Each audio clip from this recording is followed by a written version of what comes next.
Hey guys, Razaak here. Welcome back to another Watch Our Realms video. Now we're back with another Void Rift Epilogue video, and when I was looking back at my archives, I realized that the last time we actually did this was back in 2024 July. So it's been quite some time since then, and it's nice that they're introducing a new set of rewards. And how do you get these rewards? You do that by toggling the modifiers here. There's even a leaderboard as well because you can exceed the max reward of 500 points. Now, there's no prizes for getting more points here. It is purely just for your ego and satisfaction. But yeah, I did find a team that is pretty friendly. I have to say this team that I cleared with this run, it's not the most free-to-play friendly, so I've sorted it out around, and this is the team that we eventually arrived at. So no ancient exclusives here, but the stage tags, this is very important. So obviously the HP and attack modifier tags are the worst. They are the most difficult to deal with. So we're selecting all of these skill related ones. Putrid Breath is this AoE around him, and he basically does reduce attack and defense with this extra modifier. But we can play around that by placing our units in a very specific manner. And then there is also the piercing type lifesteal. This is very much workable as well. I'll show you guys when we do through the video what we can do to counter that. And then yeah, these are the remaining modifiers that we just have to work with. I tried to minimize what we can select with HP, but I don't want to bring attack too high as well too, because yeah, you have to cycle your tanks pretty quickly if let's say we do that.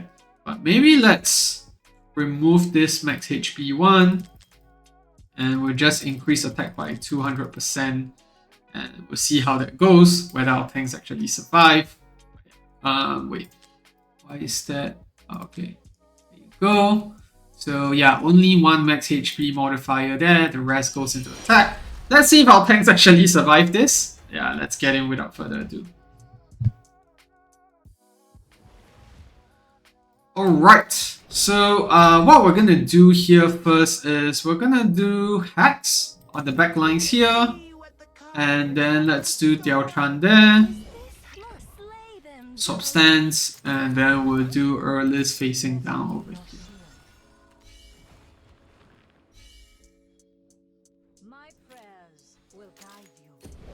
I'm just gonna put Volca down just for the vulnerability, because that's gonna help out plenty.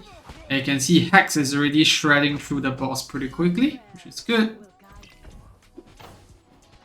And yeah, that's the piercing type.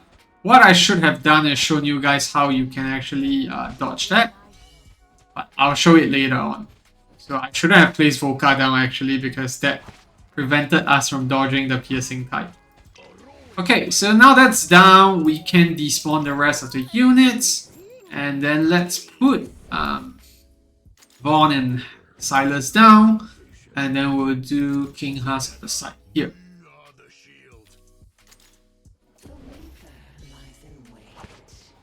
And then once we have that in, just gonna proc the ultimates, and yeah, we're gonna proc the King Husk ultimate here, just to shield from that big attack.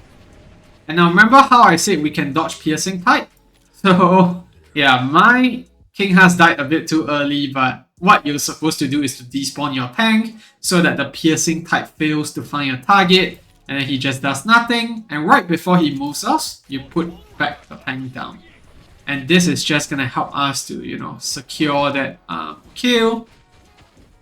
Rokia is gonna go into unyielding again shortly, but we should be alright with this. In terms of the clearance, there we go. Okay, that's done. We sell the rest, remove Silas, and then we put Hex down. You try to put Hex at the back instead, because otherwise the Putrid Breath will affect him, which removes your overall output.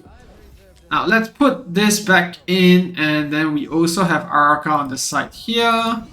Pop the ultimate, and yeah, we're just gonna start doing damage here. And it's gonna do the Putrid Embrace. We should be able to clear this up pretty quickly. There you go. And we're gonna despawn before the piercing type hits.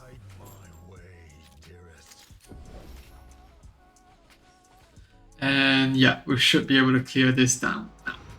There you go.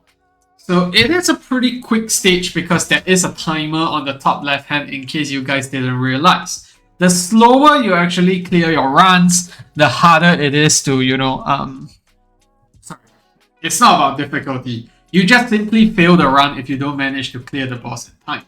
So yeah, that's it. And you can see here that is my fastest clear yet. And Hex is the MVP obviously, but no ancient exclusive slots here, and we still managed to do that just fine. So yeah, that's the 500 score, and obviously you can tinker around with this if you want to go high on the leaderboards, but I honestly don't think that's so big of an issue. Alright, let's take a look at gear before we end off. I honestly didn't gear my Araka before this, so she's in pretty crappy gear, but you could definitely gear her better to do well here. Now, Vaughn is in Hell's Lament. He does manage to keep up the ultimates quite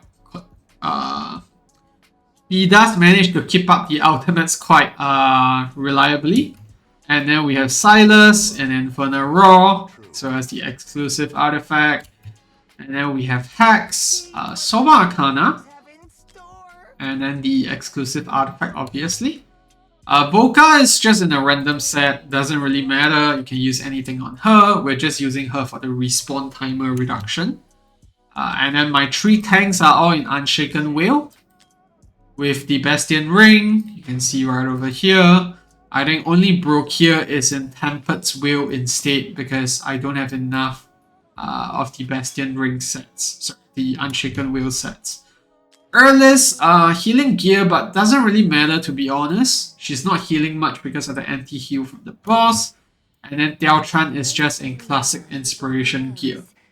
So yeah, that's it for the video. I hope you found that helpful. This is the easiest stage out of all. I remember Soleil was such an difficult animal monstrosity to deal with, so I'm not looking forward to it when, we have modifiers slapped on top of it as well. So yeah, that's it for the video. See you in the next one. If you have any questions, leave it down in the comment section below. Goodbye and thank you.